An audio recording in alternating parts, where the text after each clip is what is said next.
Don't know who needs to hear this today, but you're not broken. Nobody's broken. In fact, the most infinite space inside of ourselves is completely whole. It's totally whole. It's not fragmented at all. This is not my usual headdress. I've got a little, what I might call a homemade mask on that hair. Rosemary and oil. The infinite part is the soul, and the soul is, well, it says it in the word, infinite, infinite. It is whole in its nature. The parts which feel broken sometimes are not actually broken. They're just experiences of the finite. They're experiences of the material world. But inside of us, our depth, the core of us is completely whole. It doesn't need anything.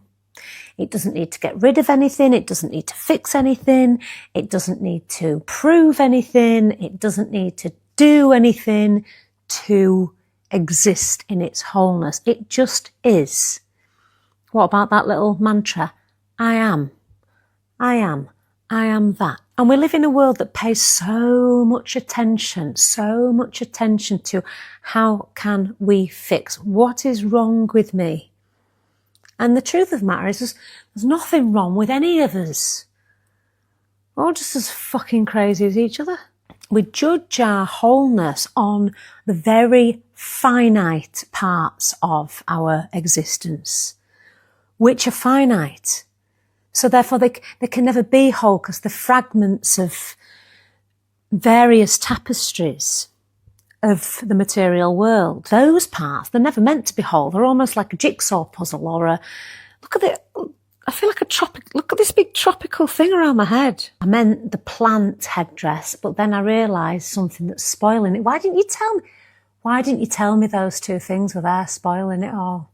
But when we take a step back from the fragments of the finite experience and we remember that we are infinite, and we find that space between finite and infinite wholeness and the story, the memories, the narrative, we come home to ourselves, and instead of fixing everything, we nourish our soul with our self-care.